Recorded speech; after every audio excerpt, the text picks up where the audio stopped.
Siap. A'udzubillahi minasyaitonirrajim. Bismillahirrahmanirrahim. Assalamualaikum warahmatullahi wabarakatuh. Alhamdulillahirabbil alamin. Alhamdulillahilladzi anzala as-sakinata fi qulubil mu'minin liyazdadu imanan ma'a imanihim. Walillahi junudus samawati wal ard wa kana Allahu aliman hakima. Asyhadu an la ilaha illallah wahdahu la syarikalah taqriran bihi wa tauhidan wa asyhadu anna Muhammadan abduhu wa rasuluh la nabiyya ba'dah. Allahumma la sahla illa ma ja'altahu sahla wa anta taz'alul hazna idza syi'ta sahla. Qala rabbi shrah li sadri wa yassir li amri wahlul 'uqdatam min lisani yafqahu qawli amma ba'd. Mari kita mulai dengan bersyukur kepada Allah dengan mengucapkan alhamdulillahi rabbil alamin dan bersolawat kepada Rasulullah dengan mengucapkan Allahumma sholli ala Muhammad wa ala alihi wa ashabihi wasallam. Alhamdulillah, atas izin Allah kembali saya diperjalankan ke Masjid Al-Jihad. Setelah bulan lalu kita mempelajari tentang Quranic Life Skill bagian pertama, yaitu mengenal Al-Quran, ya. Insyaallah kita akan lanjutkan, meskipun bab tentang mengenal Al-Quran ini masih panjang, Pak. Tapi kita coba skip untuk lanjut ke materi yang berikutnya. Ya. Saya yakin kita semua sudah paham bahwa tugas manusia di dunia adalah untuk beribadah, sebagaimana yang Allah nyatakan di surat Az-Zariyat ayat 56. Wa ma khalaqtul jinna wal insa illa liya'budun. Dan tidaklah aku ciptakan jin dan manusia untuk beribadah. Ya. Beribadah, ya, Pak. Nah, kalau kita lihat liya'budun,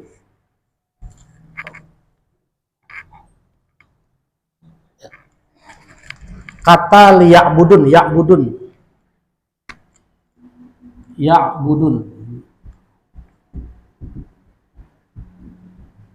ya, ya'budun yang ada di surat 51 ayat 56, ini kan diartikan ibadah, ya, Pak.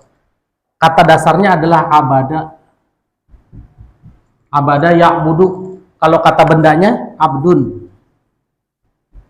Betul ya, Pak? Ya, abada ini artinya ibadah. Kalau ini ada artinya hamba. Hamba. Ya. Kalau kita baca surat 51 ayat 56 dengan artinya, dan tidaklah aku ciptakan jin dan manusia kecuali untuk beribadah. Pak, kalau disebutkan beribadah, apa yang muncul di kepala kita? Sholat, oke? Sholat, ya, sholat. Apalagi kira-kira? Puasa, ya, semua ibadah-ibadah ritual lah, ya. Yang muncul di kepala kita adalah ibadah ritual. Itu kalau disebutnya ibadah.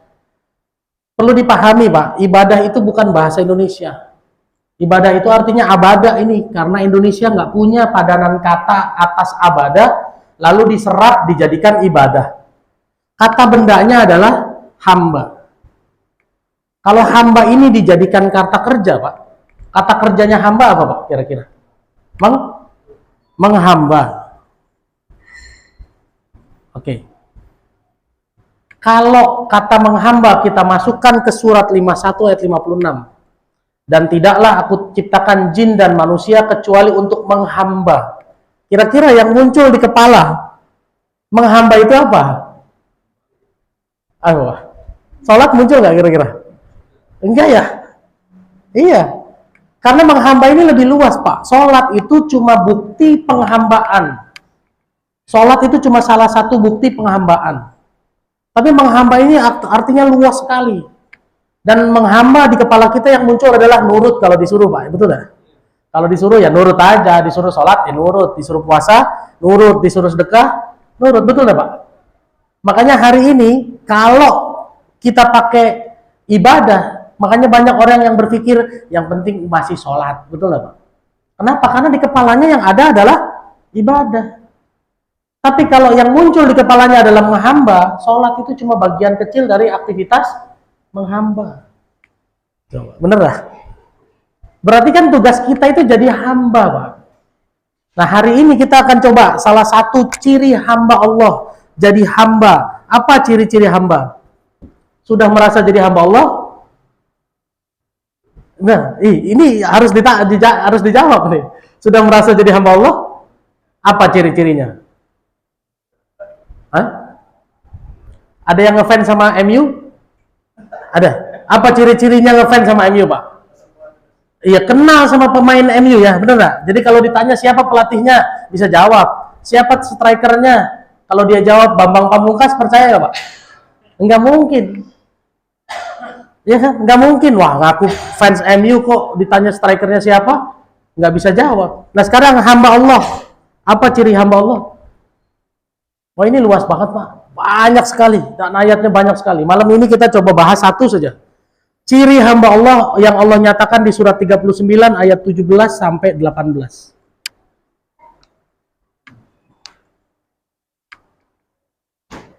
Surat Az-Zumar. Dan orang-orang menjauhi tauhid, yaitu tidak menyembahnya dan kembali kepada Allah, mereka pantas mendapat berita gembira. Sebab itu sampaikanlah kabar gembira itu kepada hamba-hambaku. Nah, sampaikanlah berita gembira kepada hamba-hambaku. Siapa hamba-hamba Allah? Lihat. Yaitu mereka yang mendengarkan perkataan lalu mengikuti apa yang paling baik di antaranya. Nah, Mereka itulah orang-orang yang telah diberi petunjuk oleh Allah, dan mereka itulah orang-orang yang mempunyai akal sehat. nah lihat, Pak. Hamba Allah salah satu cirinya adalah orang-orang yang mendengar perkataan. Kita mendengar, Pak ya, semua mendengar ya, Pak. Omongan artis kita dengar, Pak. Iya kan? Nggak mungkin nggak dengar, Pak. Kemarin siapa yang menikah? Anaknya almarhum Uje nikah sama Egi Maulana, dengar, Pak? Dengar, Pak. Sampai debat capres tadi malam dengar, Pak. Iya. Tapi Allah bilang yang namanya hamba Allah itu mendengar perkataan lalu memilih yang paling baik di antaranya. Ya, jadi kita nggak semua omongan kita dengar, Pak. Nggak semua mau kita pikirin. Kedengaran mah kedengaran, Pak. Tapi nggak semua dipikirin. Nggak semua diterima. Yang diterima hanya yang paling baik. Nah, pertanyaannya, perkataan yang paling baik itu apa? Ya. Nah, perkataan Allah dan Rasulnya. Ada lagi yang lain? Yang paling baik, perkataan yang paling baik itu ada di ayat 23-nya. Silakan dibaca. Nih, ayat 23.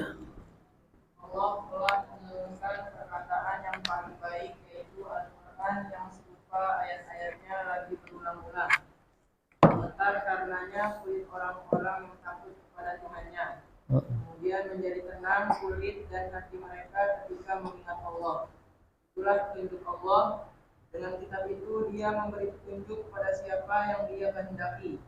Dan barang siapa dibiarkan sehat oleh Allah, maka tidak seorang pun yang dapat memberi petunjuk. Nah, lihat, Pak.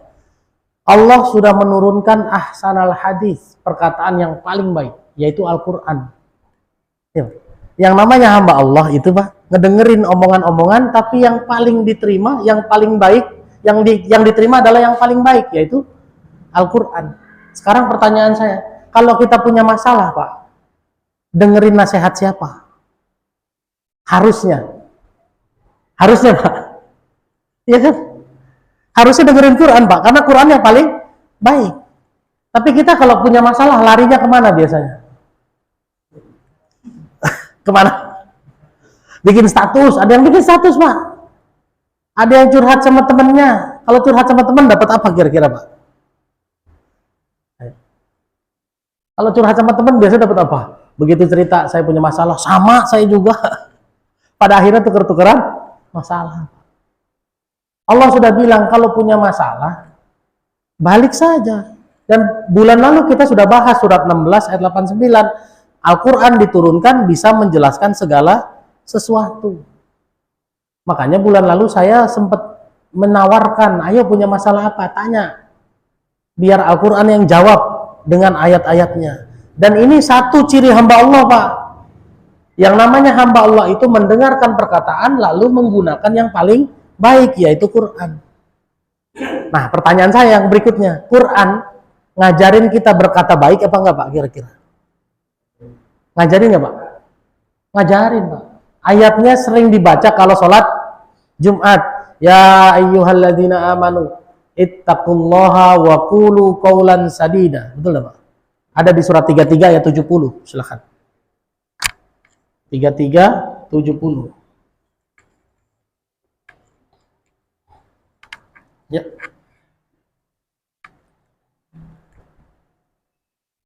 Wahai orang-orang yang beriman, bertakwalah kamu kepada Allah dan ucapkanlah perkataan yang benar. Nah, lihat. Wahai orang-orang yang beriman, yang dipanggil siapa, Pak? Orang beriman. Disuruh ngapain dulu? Bertakwalah kamu. Setelah itu baru ucapkanlah perkataan yang berarti ngomong benar, ngomong baik. Dasarnya adalah iman dan ketakwaan, Pak. Hari ini kita kalau ngomong dasarnya logika apa iman kira-kira? Jakarta kalau hujan biasanya, nah itu logika apa iman, Pak? Logika. Ntar kalau mau jalan-jalan nungguin apa biasanya, Pak? Apalagi orang yang kerja, nungguin gajian, iya Pak. Itu gajian itu, Pak. Itu logika apa iman? Logika. Logika kan, Pak? Kalau anak bilang ayah beliin sepeda, ntar tunggu bonus. Gajian itu, bonus itu logika atau iman? Logis. Padahal Allah bilang yang namanya ngomong benar dasarnya iman dan ketakwaan. Surat 33 ayat 70. Makanya yang dipanggil ya ayyuhalladzina amanu. Lalu disuruh ittaqullah, bertakwalah kepada Allah. Baru waqulu qaulan sadida. Jadi urutannya iman dulu, takwa, baru ngomong benar. Makanya sekarang pertanyaannya, Pak, ngomong benar sama puasa Ramadan, sulitan mana? Sulit ngomong benar. Iya. Karena kalau puasa Ramadan kan surat Al-Baqarah 183 kan? Ya ayyuhallazina amanu kutiba alaikumusiyam kama kutiba alal ladzina min qablikum la'allakum tattaqun. Wahai orang yang beriman, disuruh puasa supaya takwa. Kan begitu ya ayatnya ya? Tapi kalau ini orang beriman disuruh takwa baru disuruh ngomong benar. Berarti urutannya, Pak, orang beriman disuruh puasa supaya takwa lalu bisa ngomong benar. Makanya ngomong benar lebih sulit daripada puasa Ramadan. Makanya Bapak lihat orang yang puasa Ramadan aja kalau udah maghrib, Pak, itu mandek di lampu merah, mulutnya kayak apa, Pak, kira-kira, Pak? Benar nggak? Ya kan, Pak? Dan ini fakta. Banyak orang Islam hari ini di Indonesia, orang Islam yang mengaku beriman tapi ngomongnya pakai iman apa enggak kira-kira? Enggak. Jangankan urusan penting, Pak, hujan aja, Pak, mau berangkat kerja terus turun hujan, apa yang keluar dari mulut orang-orang Islam biasanya? Ya hujan, macet dah, bener gak, Pak? Apalagi ibu-ibu, ada nggak ibu-ibu ya? Nggak kering nih cucian. Ya Pak, itu pakai iman apa enggak kira-kira? Enggak. Padahal apa sih manfaatnya berbicara dengan dasar iman? Manfaatnya. Ada yang tahu nggak? Berbicara dengan dasar iman dan ketakwaan. Apa manfaatnya? Ayat 71-nya. Niscaya Allah akan memperbaiki amal-amalmu. Stop satu-satu ya. Yuslih lakum a'malakum. Pasti kata Allah. Niscaya itu pasti. Pasti diperbaiki urusanmu. Urusan. Masalah a'malukum itu kan pekerjaan, urusan-urusan, amalan-amalan. Kalau mau amalannya diberesin, urusannya diberesin, ngomong bener dulu, Pak. Ngomong bener dulu. Makanya pernah denger nggak motivator dulu? Siapa yang dulu terkenal? Mario Teguh di Metro TV dulu ya, Pak. Sekarang udah nggak pernah ada. Apa yang diajarin sama dia? Kalau bangun tidur, ucapkanlah kata-kata hari ini istimewa, betul nggak? Hari ini aku bahagia, betul nggak, Pak? Kenapa? Karena itu jadi afirmasi. Itu jadi afirmasi yang membuat urusan kita hari itu jadi mudah. Coba. Motivator itu pakai ayat Quran nggak kira-kira, Pak? Enggak. Motivator itu pakai pengalaman. Padahal ayat Qurannya ada. Ngomong benar yang didasarkan iman dan ketakwaan, Allah bilang, yuslih lakum a'malakum, nomor 1. Kami beresin urusanmu, kami selesaikan masalahmu. Lanjut, apa lagi? Dan mengampuni dosa-dosa. Coba bayangkan, Pak. Kenapa mengampuni dosa? Penting harus diketahui. Kenapa dosa harus diampuni? Karena dosa adalah penyebab kesulitan. Wa may yaksib isman fa innama yaksibu ala nafsi. Surat An-Nisa ayat 111. Sesungguhnya orang yang berbuat dosa, sesungguhnya dia berbuat untuk kesulitan dirinya sendiri. Surat 4 ayat 111. Boleh dicari dulu. Ya. Dan barang siapa berbuat dosa, maka sesungguhnya dia mengerjakannya untuk kesulitan dirinya sendiri. Tuh. Kalau kita berbuat dosa, kita berbuat untuk kesulitan kita sendiri. Berarti kalau hari ini hidup sulit, salah siapa, Pak? Salah siapa? Mau salahin tetangga? Nggak mungkin. Salahin hujan, salahin macet. Allah bilang, siapa yang berbuat dosa, dia berbuat untuk kesalahan dirinya sendiri. Makanya orang Islam pernah nggak lihat dengar Rasulullah nyalahin orang, Pak? Nyalahin orang. Nah, orang Islam yang beriman itu tidak pernah nyalahin orang lain. Kenapa? Semua kesulitan hidup penyebabnya adalah kesalahan dirinya sendiri. Dan apa kesalahan yang paling sering kita lakukan? Berkaitan dengan ini. Salah ngomong, Pak, bener nggak? Kan kadang-kadang kita ngomong nggak dikontrol, Pak, bener nggak? Sejeblak-jeblaknya aja. Ya kan? Dan itu kesalahan yang paling sering kita lakukan. Salah ngomong. Hujan disalahin, macet disalahin. Hujan, kira-kira Pak, hujan kita punya kuasa apa terhadap hujan? Nggak ada kan? Hujan itu turun Allah yang bikin, Pak. Mau dibikin banjir, mau dibikin nggak banjir, siapa yang punya kuasa? Allah. Yang bisa kita lakukan ngapain? Yang bisa kita lakukan cuma beresin gorong-gorong, beresin got, betul ya Pak? Buang sampah jangan sembarangan, benar nggak? Tapi kalau Allah mau bikin tetap banjir, bisa nggak? Bisa. Kan Allah yang bilang, surat 23 ayat 18. Tuh.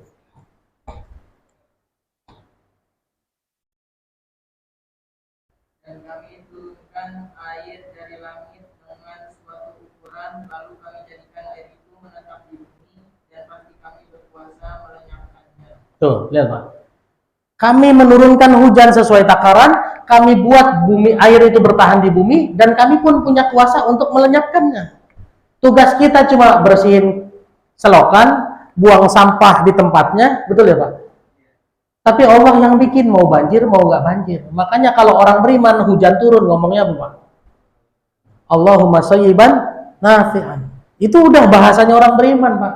Mau hujan deres, mau hujan gerimis, mau berangkat kerja, mau enggak, nomor satu ngomongnya Allahumma shayyiban nafi'an. Dan sudah diajarkan sama Rasulullah kan. Kira-kira kalau hujan turun, Bapak pasti kehujanan apa enggak? Pasti enggak? Belum tentu Pak. Belum tentu. Ya, 24, 43. Ini untuk urusan hujan yang sering kita komentarin.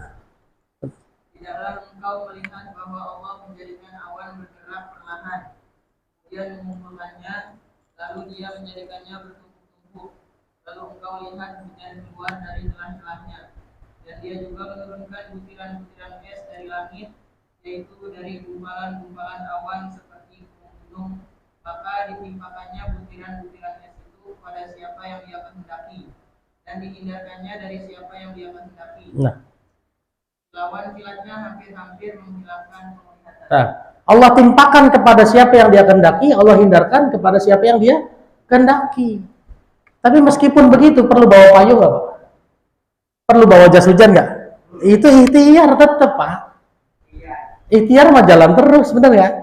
Makanya pernah dengar nggak orang pas mau berangkat mendung, udah nyampe baru turun hujan? Ya kalau Allah takdirkan tidak kena hujan, nggak akan kena hujan Pak. Tapi ikhtiar bawa payung boleh nggak? Iya harus terus Pak. Ya apalagi yang naik motor pakai jas hujan, bawa jas hujan, iya. Beda antara lisan dengan amal, dengan perilaku ya Pak ya. Meskipun kita lihat mendung nih, komentar kita harus dasarnya iman dulu. Jangan asal ngomong. Kalau ngasal ngomong, rusak masalah urusan kita. Benar nggak? Ini cuma hujan, Pak. Belum lagi urusan yang lain. Gajian. Begitu gaji, bosnya bilang, gajiannya ditunda besok ya. Oke. Banyak nggak tuh yang kira-kira komentar tuh, Pak? Padahal ditunda besok doang. Nggak ngomong di mulut, Pak, tapi ngomong di status. Iya nggak? Bos kagak ngerti apa ini ya. Udah rencana mau beli ini itu ditunda sehari. Itu urusan yang masih bisa dikompromikan. Sekarang bagaimana kalau urusan yang tidak bisa dikompromikan? Terima gaji, pulang di tengah jalan kecopetan. Bisa dikompromikan nggak itu, Pak? Ayo. Berapa banyak orang yang begitu kecopetan, respon yang keluar dari mulutnya? Benar nggak? Meskipun, Pak, meskipun kejadian itu buruk buat kita, tetap harus merespon dengan iman dan ketakwaan. Karena kita hamba Allah. Yang namanya hamba Allah, ngomongnya harus ngomong benar. Ya, yuslih lakum a'malakum wa yaghfir lakum dzunubakum. Mereka, Allah akan memperbaiki urusannya dan mengampuni dosa-dosanya. Lanjut ininya 71-nya. Wa may yuti'illaha 7 ya, surat 33 71. Dan barang siapa menaati Allah dan Rasulnya, maka sungguh dia menang dengan kemenangan yang agung. Nah, lihat, Pak. Barang siapa yang taat kepada Allah dan Rasulnya, dia mendapatkan kemenangan yang besar. Ini cuma baru urusan ngomong loh, Pak. Baru urusan ngomong. Baru urusan ngomong. Belum urusan yang lain-lain. Dan ngomong itu semua pakai ngomong nggak, Pak? Masuk Islam pakai ngomong nggak? Pakai ngomong, Pak. Berangkat ke sini pakai ngomong nggak? Pakai, apalagi naik angkot pakai ngomong kan, Pak, berhenti depan. Coba kalau Bapak nggak ngomong, bablas, Pak. Iya kan? Pesan ojek pakai ngomong nggak, Pak? Kalaupun pakai aplikasi ngomong tuh, Pak, bener nggak? Semua pakai ngomong, nikah pakai ngomong, cerai pakai ngomong, beli, wah, ke warung depan pakai ngomong. Coba Bapak diam aja di warung depan, berdiri aja. Ngerti nggak tuh yang punya warung? Dan lisan ini dipakai di seluruh sendi kehidupan, di seluruh sendi kehidupan. Makanya hati-hati dengan lisan, hati-hati. Bahaya sekali sembarangan ngomong. Dan kita biasanya ngomong pakai akal, dan yang lebih parah lagi ngomong pakai nafsu. Kalau udah marah ngomong sembarangan, betul nggak, Pak? Kalau udah marah, Pak, berapa banyak orang Islam pakai jilbab, pakai peci, kalau udah marah ngomongnya nggak dikontrol tuh, Pak. Anaknya marah, anaknya ngeselin, bandel, diomelinnya, ya nggak kontrol, Pak. Pernah dengar kisah Abdurrahman Sudais, Imam Masjidil Haram? Ya, Pak. Ini kan juga waktu kecilnya lumayan, Pak, bikin senewan ibunya. Ya kan? Ibunya udah masak, sayur udah mateng, ditaruh di atas meja. Lalu sama dia ditaburin pasir. Ditaburin pasir, Pak, sama Abdurrahman Sudais itu. Lalu ibunya marah nggak? Ibunya tetap manusia biasa, punya rasa kesel, tapi yang keluar dari mulutnya, kamu ini Imam Masjidil Haram. Tuh, Pak, bayangkan, Pak. Sekarang jadi Imam Masjidil Haram beneran. Nah sekarang kalau Bapak ngomong, kamu ini ngeselin. Gedenya ngeselin ya, Pak, kira-kira? Iya. Kamu ini kok nggak bisa diatur. Beneran nggak bisa diatur nggak tuh kira-kira? Bener nggak? Pernah dengar nggak, Pak, bahwa kata-kata adalah doa? Itu nasihat orang tua itu berdasarkan pengalaman atau berdasarkan ayat Quran kira-kira? Pengalaman ya? Oke, kita lihat sekarang surat 51 ayat 22 sampai 23.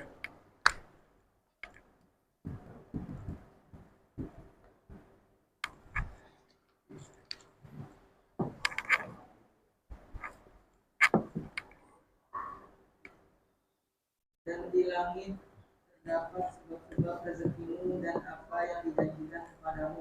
Oke, di langit ada sebab-sebab rezekimu dan apapun yang dijanjikan kepadamu. Wa fis sama'i rizqukum wa ma tu'adun. Lanjut ayat 23-nya. Maka demi Tuhan langit dan bumi, sungguh apa yang dijanjikan itu pasti terjadi seperti apa yang kamu ucapkan. Nah, coba. Kata-kata doa apa bukan, Pak? Doa, Pak. Karena Allah bersumpah dengan dirinya sendiri. Fa warabbis sama'i wal ardi innahu lahaqqum mislama annakum tantikun. Demi Tuhan langit dan bumi, apapun yang dijanjikan di langit akan terjadi seperti yang kamu ucapkan, kata Allah. Jadi kalau bangun tidur langsung bilang hari ini kayaknya kacau nih. Kacau beneran nggak kira-kira, Pak? Kacau, Pak. Ini Quran yang ngomong, bukan pengalaman hidup. Jadi kalau Bapak bilang sama anak Bapak, kamu nih ngeselin. Kira-kira ngeselin terus nggak, Pak? Kamu nggak bisa diatur. Ya. Kamu ini bandel. Jadi penting nggak, Pak, mengatur lisan hari ini? Iya, Pak. Mengatur lisan itu penting sekali. Kenapa? Lisan itu adalah rezeki kita ke depan. Rezeki kita betul ke depan. Meskipun Bapak nggak tahu nih, jaga lisan nomor 1 nih. Ini tanggal 20, 8 hari lagi Pak. Rumah-rumah yang listriknya pakai tagihan bulanan kan harus bayar ya.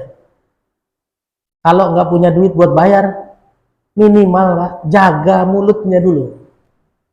Dan banyak orang yang ngomong gini, nanti kalau tanggal 20 nggak bayar diputus gimana? Ya, dia yang sendiri yang bilang kan diputus.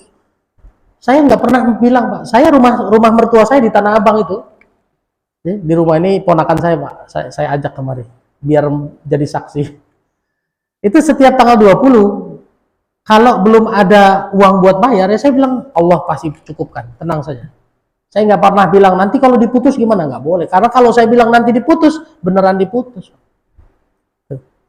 Jaga lisan dulu. Kalau saya jaga lisan dulu, tapi ikhtiar tetap nggak? Iya harus Pak. Yang ngojek hari ini Pak, keluar jam 6 pagi sampai jam 10 belum dapat penumpang. Iya kan? Jaga lisan dulu. Jaga lisan dulu, jangan sampai ngomong jam 6 sampai jam 10 belum dapat penumpang, ntar bayaran pakai duit mana. Hati-hati Pak. Hati-hati. Yang dagang hari ini buka jam 8 sampai jam 12 belum ada yang beli, jaga lisan. Jaga lisan. Karena lisan adalah rezeki kita. Fa rabbis sama'i wal ardi innahu lahaqqum mislama annakum tantiqun. Sudah ada yang mau nanya? Silahkan. Nanti kita sambung materinya bagaimana menyusun lisan sesuai dengan Al-Quran. Mau nggak? Sebetulnya simpel sekali Pak. Allah sudah bilang kan, walaqad yassarnal Qur'ana lidzikri fahal mim mudzakir. Sudah kami mudahkan Al-Quran, tinggal mau belajar apa enggak. Ada semua. Ada semua. Oke? Ada yang mau komplain? Maka Pak.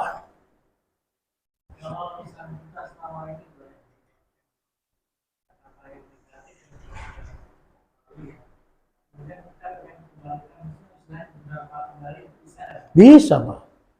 Bisa. Caranya apa? Tobat. Surat 3 ayat 89.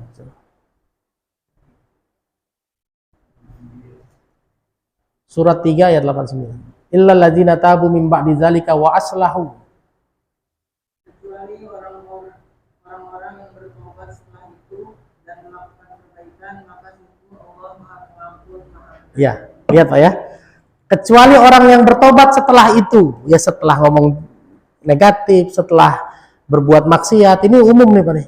Wa aslahu, dan memperbaiki diri, melakukan perbaikan.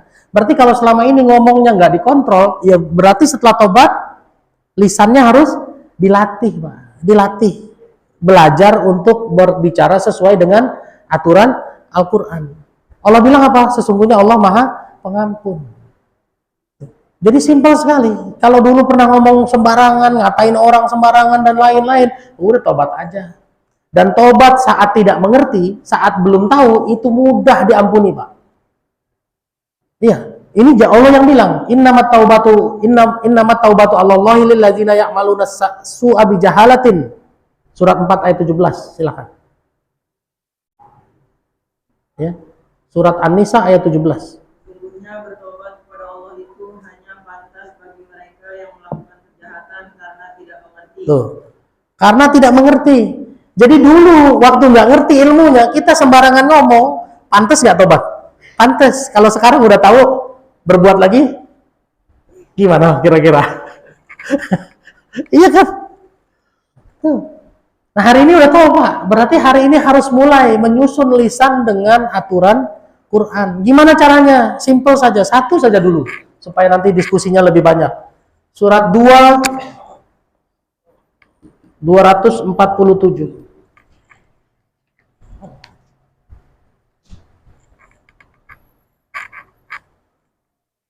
Dan Nabi mereka berkata kepada mereka, sesungguhnya Allah telah mengangkat Tolut menjadi rajamu. Mereka menjawab, bagaimana Tolut memperoleh kerajaan atas kami, sedangkan kami lebih berhak atas kerajaan itu darinya, dan dia tidak diberi kekayaan yang banyak.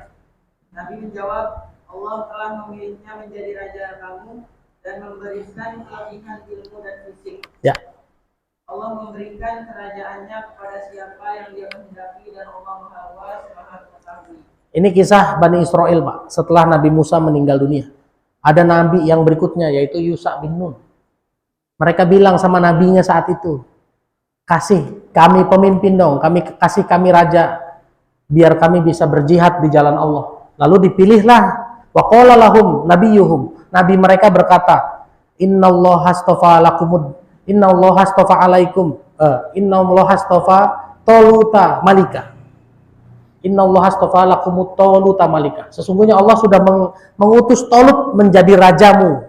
Tuh, kan dia yang minta, Pak ya.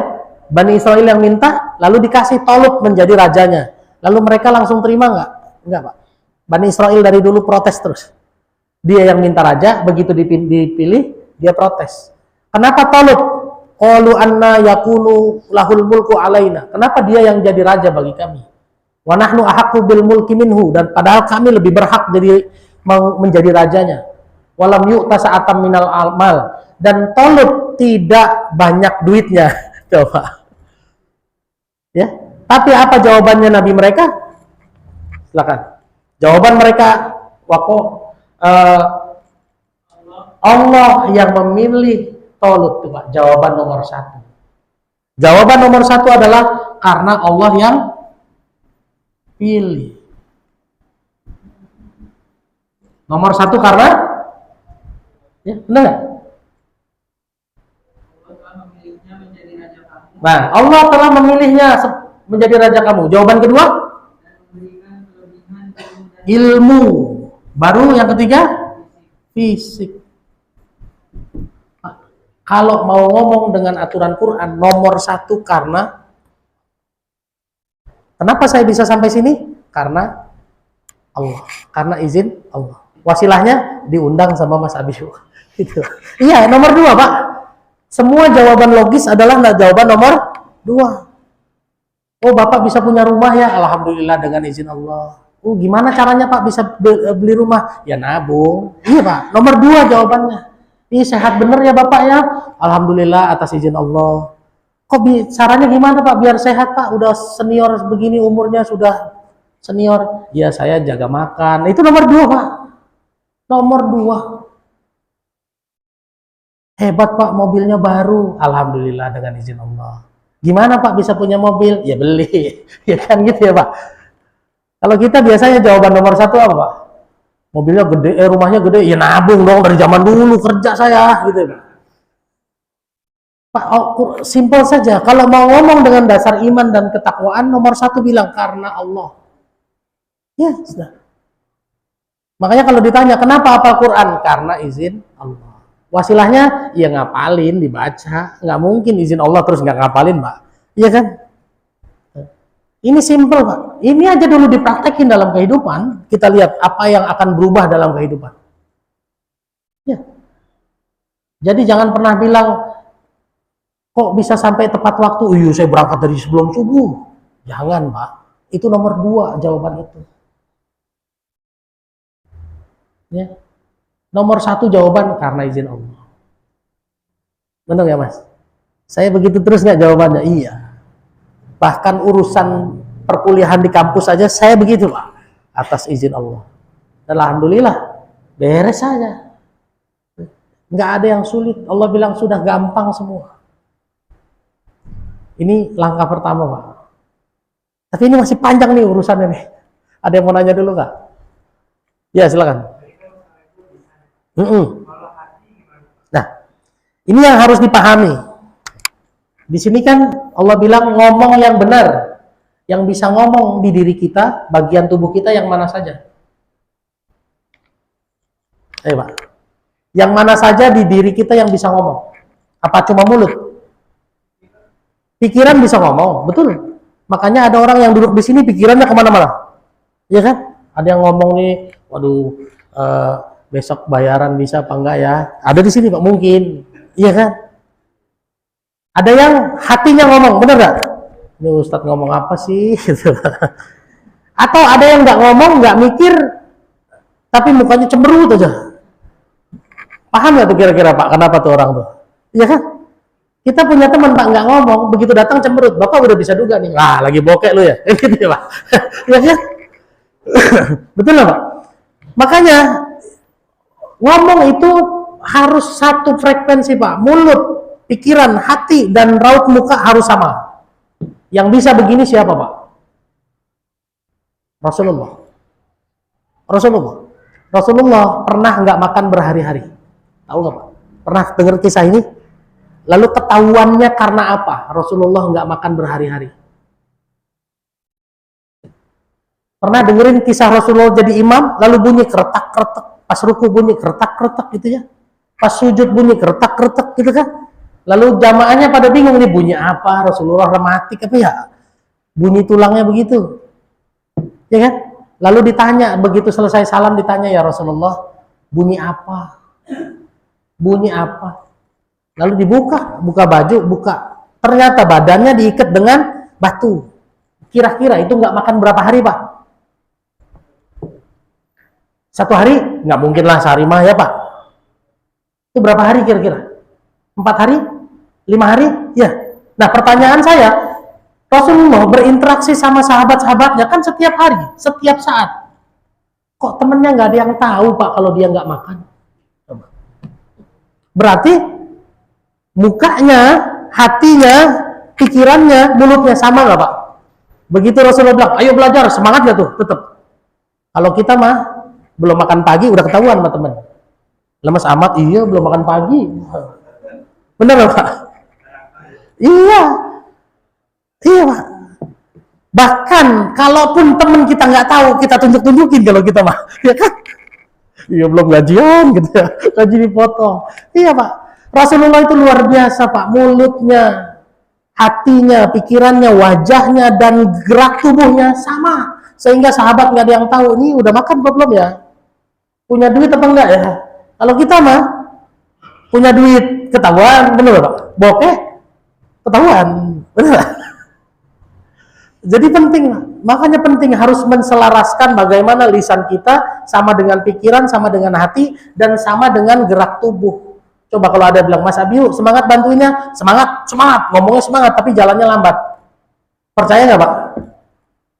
Jalannya pelan. Semangat nggak? Semangat nggak? Percaya nggak? Nggak mungkin, saya yakin Bapak, saya yakin nggak, ini bohong nih, jalannya lemes begitu, benar nggak Pak? Iya. Makanya yang namanya ngomong benar, qaulan sadida itu semua Pak. Wajahnya ngomong benar, hatinya ngomong benar, pikirannya ngomong benar, yang keluar dari lisannya benar juga dan dibuktikan dengan gerak tubuhnya. Makanya Rasulullah udah kenyang atau masih lapar, gerakannya sama. Sahabat nggak ada yang tahu. Rasulullah punya duit nggak punya duit sama. Sahabat nggak ada yang tahu. Ya kan? Punya masalah apa nggak punya masalah? Berantem apa enggak sama istrinya? Tahu nggak sahabatnya? Enggak ada. Emang Rasulullah pernah berantem nggak? Kira-kira, pernah Pak. Kan ada ayatnya, surat At-Tahrim ada. Ya kan? Surat At-Tahrim, surat 66 itu kan menceritakan bagaimana Hafsah dan Siti Aisyah bekerja sama menyulitkan Rasulullah sampai Allah marah kan, sampai Allah menegur. Coba. Ya.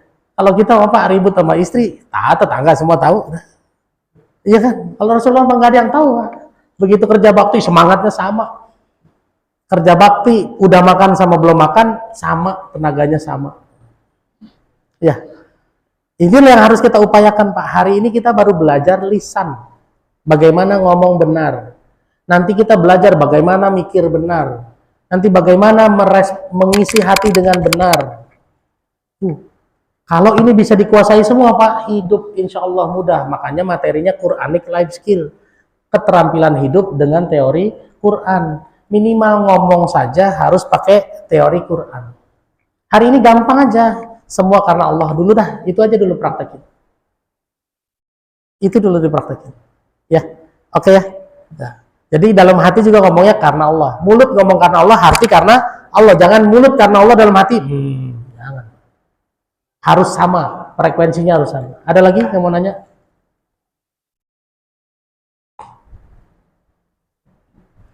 Kalau nggak ada yang mau nanya, nggak ada yang nanya, selesai berarti kajiannya. Udah ya, ini nomor 1 Pak. harus latihan karena Allah.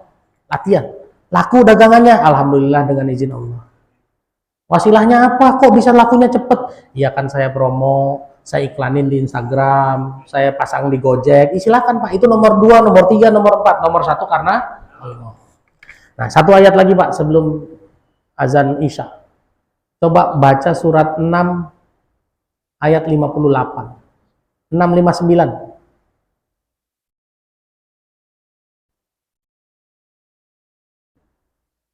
Dan kunci-kunci semua yang gaib ada padanya. Tidak ada yang mengetahui selain Dia. Dia mengetahui apa yang ada di darat dan di laut. Tidak ada sehelai daun pun yang gugur yang tidak diketahuinya. Tidak ada sebutir biji pun dalam kegelapan bumi, dan tidak pula sesuatu yang basah atau yang kering yang tidak tertulis dalam kitab yang nyata Lauhul Mahfuz. Nah, lihat Pak. Allah bilang wa indahu mafatihul ghaib la ya'lamuha illahu. Semua kunci-kunci yang gaib di bumi, di langit, di tempat gelap, di tempat basah, tempat kering, semuanya Allah tahu. Tidak ada yang bergerak kecuali atas izinnya Allah. Kira-kira Pak, dari ayat ini, kata-kata apa yang nggak boleh kita lakukan, nggak boleh kita ucapkan? Semua yang bergerak Pak, basah kering, di dalam kegelapan malam, satu butir biji, bergerak itu karena ada ketentuan dari Allah. Betul nggak Pak? Berarti hidup ini ada yang kebetulan nggak Pak? Ada yang kebetulan nggak? Nggak ada ya? Karena Allah udah atur semua Pak. Lah kalau memang tidak ada yang kebetulan, ngapain ngomong kebetulan? Masih banyak nggak orang Islam ngomong kebetulan Pak? Kebetulan ngisi kajian di sini, apa iya ngisi kajian di sini kebetulan Pak? Ya mungkin ya Pak? Nggak mungkin. Ada seorang ibu nanya sama saya, Ustadz kebetulan anak saya hafiz Quran. Saya bilang, apa iya anak ibu jadi hafiz Quran karena kebetulan? Mungkin nggak Pak? Kebetulan papasan di sini, mungkin nggak Pak? Kebetulan papasan, udah Allah atur semuanya. Saya nggak pernah ngomong kebetulan Pak. Praktekin lah. Kalau Bapak praktekin, lihat nanti sebulan kemudian apa yang terjadi. Saya kepengen minta testimoninya Pak. Nih sekarang baru 2 nih karena Allah. Nah sama yang kedua kebetulan. Jangan ngomong kebetulan. Jadi kalau nggak boleh ngomong kebetulan ngomongnya apa kira-kira? Qadarullah, atas izin Allah. Atas izin Allah saya hadir di sini, ya Pak. Tadi pembukaan saya ngomong begitu. Atas izin Allah kita ketemu di sini. Atas izin Allah makanannya sayur asem. Itu atas izin Allah Pak. Jangan wah kebetulan nih sayur asem nih. Pak, kalau istri Bapak paham ilmunya, dia marah tuh. Masak sayur asem ada nggak yang kebetulan? Campur air, campur sayuran, jadi sayur asem, bisa nggak? Nggak mungkin Pak. Semuanya nggak ada yang kebetulan, semuanya ada izin Allah di situ. Berapa banyak orang, Bapak tahu kue brownies? Ya, kue brownies itu kue gagal, Pak. Ya, tapi dengan izin Allah viral nggak sekarang itu? Laku nggak? Itu kue gagal, Pak. Itu orang Bandung bikin kue, jadinya begitu bantet, Pak. Tapi begitu dicobain, kok enak. Bikin lagi, dijual, laku. Orang ngomongnya kebetulan. Tapi Allah punya kehendak nggak Pak di situ Pak? Allah punya kehendak mau bikin dia punya rezeki, maka dibikinlah itu kue. Jadi nggak ada yang kebetulan. Hidup ini kalau memang tidak ada yang kebetulan, jangan lagi ngomong kebetulan. Kebetulan saya gubernur misalnya gitu ya Pak. Apa iya jadi gubernur kebetulan? Kan pakai kampanye ya Pak. Iya, nggak mungkin. Oke? Ya, masih sering ngomong kebetulan? Latihan mulai hari ini Pak. Latihan Pak. Nggak ada yang kebetulan. Tidak ada yang kebetulan. Saya sudah kompromikan ini sama Ustadz Umar Mita. Ustadz Umar Mita sahih. Kalaupun ada Ustadz yang ngomong kebetulan ya biarkanlah. Nanti suatu saat Allah izinkan kita bisa ketemu, kita sampaikan ilmunya. Kalau hari ini masih ngomong kebetulan ya biarkan dulu lah. Mudah-mudahan videonya ini nyampe juga ke mereka. Ya. Kenapa? Hari ini orang Islam harus disadarkan bahwa tidak ada yang kebetulan. Oleh karena itu jangan ngomong kebetulan. Tahu bahasa Inggrisnya Pak? Kebetulan? Accidentally. Benar nggak? Accident apa artinya? Kecelakaan Pak. Ya kan? terjadi secara kecelakaan. Kecelakaan nggak ada yang sengaja kan? Iya, tapi meskipun kecelakaan tidak sengaja, ada izin Allah nggak Pak di situ Pak? Ada. Oke, dua nih, ngomong benar sesuai aturan Islam. Satu, karena Allah. Dua, jangan ngomong kebetulan. Azan Isya jam berapa? 1 menit lagi. Ini mau lanjut atau mau sholat dulu? Lanjut sampai 7:30 ya. Nanti habis itu kita baru sholat Isya. Selesai sholat Isya kalau mau tanya jawab, kita duduk-duduk di bawah. Jadi 7:30 majelisnya kita tutup. Kalau mau tanya jawab, kita duduk-duduk di bawah. Jam 8 saya pamit. Gitu ya Pak. Oke. Berikutnya, baca surat Al-Kahfi ayat 23 sampai 24. Surat 18 ayat 23 sampai 24. Dan jangan sekali-kali engkau mengatakan terhadap sesuatu, aku pasti melakukan itu besok pagi. Ya. Kecuali dengan mengatakan insya Allah. Nah. Dan ingatlah kepada Tuhanmu apabila engkau lupa dan katakanlah, mudah-mudahan Tuhanku akan memberi petunjuk kepadaku agar aku yang lebih dekat kebenarannya daripada ini. Nah, lihat. Allah bilang jangan sekali-kali ngomong pasti. Sekali aja boleh nggak? Nggak boleh Pak. Tapi ngomongnya insya Allah. Jadi boleh nggak ngomong pasti? Besok saya pasti datang, boleh nggak? Nggak boleh. Bolehnya insya Allah. Tapi hari ini kalau ngomong insya Allah, orang percaya nggak Pak? Pak besok ke rumah saya, insya Allah, udah pasti nggak bakalan datang dah. Iya kan? Udah gitu besoknya ditanya, Pak kenapa nggak datang ke rumah saya? Si bapaknya bilang, kan saya cuma insya Allah Pak. Faktanya begitu nggak sekarang? Padahal ngomong pasti nggak boleh, bolehnya insya Allah. Dan hari ini orang nggak percaya sama insya Allah, percaya sama pasti. Coba kalau ngomong besok datangnya pasti, nah ini datang nih. Padahal yang benar itu ngomong insya Allah Pak, bukan ngomong pasti. Insya Allah apa artinya? Semoga Allah mengizinkan. Orang manusia kalau sudah berjanji kepada manusia dengan bilang insya Allah, misalnya Bapak undang saya nih, ya saya diundang sini, Ustaz jangan lupa hari Rabu ya, insya Allah. Oke? Itu janji saya kepada manusia berubah menjadi janji saya kepada Allah. Kalau Allah izinkan hari ini saya nggak punya masalah, tidak ada uzur syar'i, semuanya lancar, motornya ada, kendaraannya ada, rezekinya ada, badannya sehat, berarti Allah izinkan nggak tuh Pak? Izinkan. Kalau saya tidak datang, saya urusannya sama manusia apa sama Allah kira-kira? Sama Allah Pak. Dan ini Quran yang ngomong, surat 3 ayat 75 sampai 77. Silakan.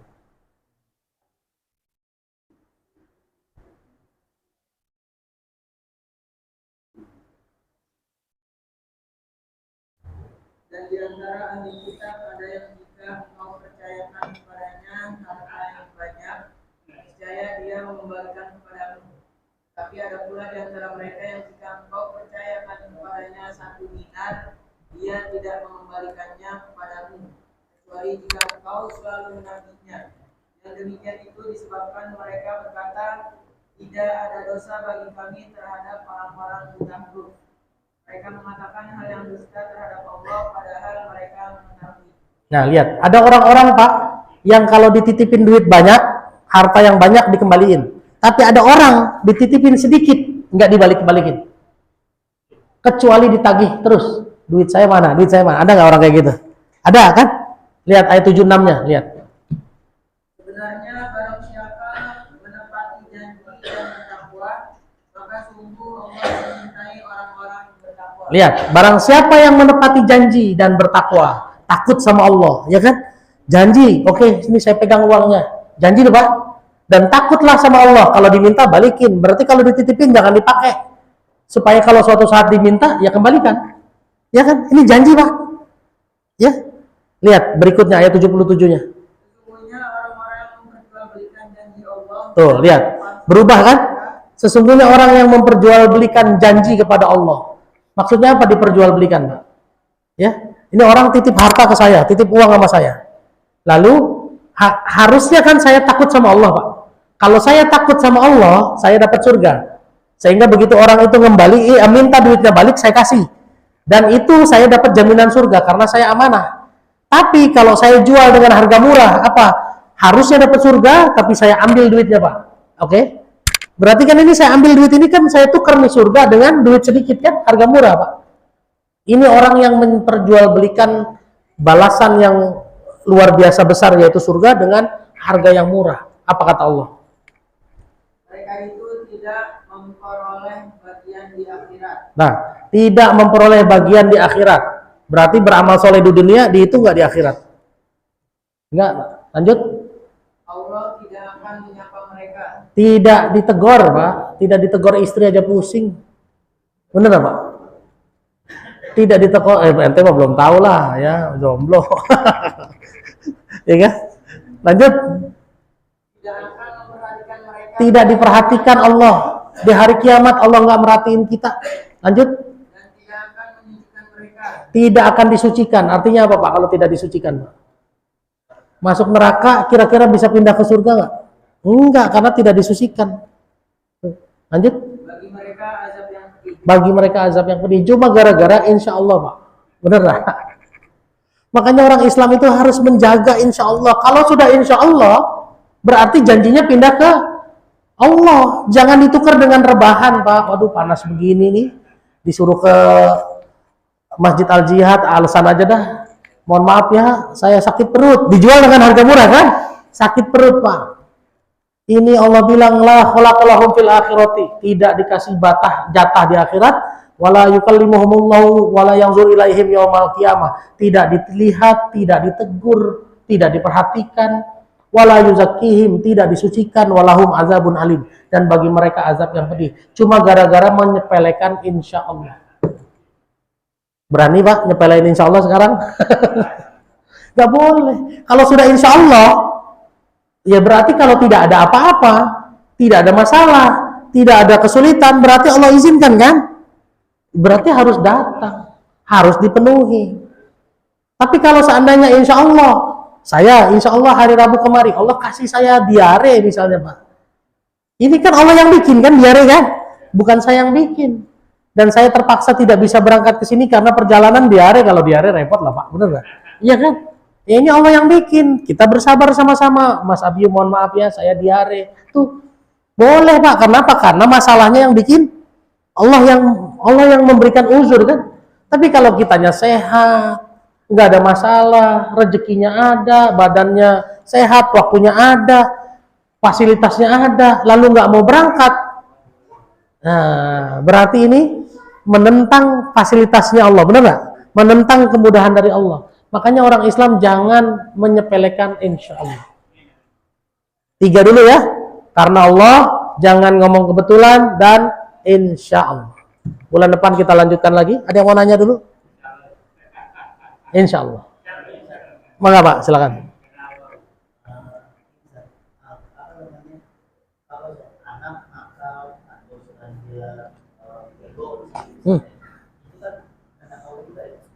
Ya, nanti saya jelaskan. Lanjut. Alasannya begini ya. Jadi bagaimana anak supaya dia rajin segala macam, dia coba ke istilahnya seperti ulama ustaz yang ini, Ya. misalnya dia supaya anak itu mau rajin dan gimana. Itu memang pernah terjadi di antara anak juga. Ya. Nah itu boleh nggak? Nah, gini Pak. Kalau Bapak mau baca surat 8 ayat 53. Dzalika bi anna Allah lam yakum mughayyiran ni'matan an'amaha 'ala qaumin hatta yughayyiru ma bi anfusihim. Allah bilang begini, surat 8 ayat 53. Allah tidak mengubah nikmat yang sudah dikasih sampai dia mengubah dirinya sendiri. Bapak sudah dikasih nikmat anak yang kurang pinter, lalu gimana supaya dirubah? Ya bapaknya harus ikut berubah juga. Bapaknya harus ikut berubah, ibunya harus ikut berubah. Ini konsepnya. Banyak bapaknya nyuruh anaknya pinter, tapi bapaknya nggak mau belajar. Bapaknya nggak bisa baca Quran, tetap aja dia yang penting anak saya mau udah tua katanya. Pak nggak bisa. Kalau mau anak pinter, bapaknya harus belajar. Benar Pak? Harus belajar. Banyak hari ini orang tua anaknya di pesantrenin. Saya punya teman di Garut Pak. Bapaknya cari harta sembarangan di Bandung, anaknya di pesantrenin di Garut. Itu anak. Kalau di pesantren kan kalau nakal melanggar sekali dibotakin ya. Ini mah Pak masih botak belum tumbuh udah melanggar lagi sampai kiainya bingung. Ini anak mau diapain? Sampai bingung. Akhirnya tuh kiai-kiai Pak, guru-guru, ustadz-ustadznya rapat meeting, lalu diputuskan kita DO aja. Kiainya berangkat dari Garut ke Bandung. Ini teman saya sendiri Pak. Berangkat ke Bandung dari Bandung, tapi di perjalanan dia mikir kalau di DO bagaimana tanggung jawab kita sebagai pendidik. Akhirnya dia datang, udahlah saya mau temuin bapaknya dulu aja dah. Ternyata bapaknya tidak mau, bapaknya nyari rezekinya sembarangan. Halal haram hantam. Lalu bapak kerjanya apa? Ini, wah pantesan anak bapak begini. Dikasih tahu tuh sama kiainya, Pak, kalau sayang sama anak, jangan kasih makan anak harta haram. Oke?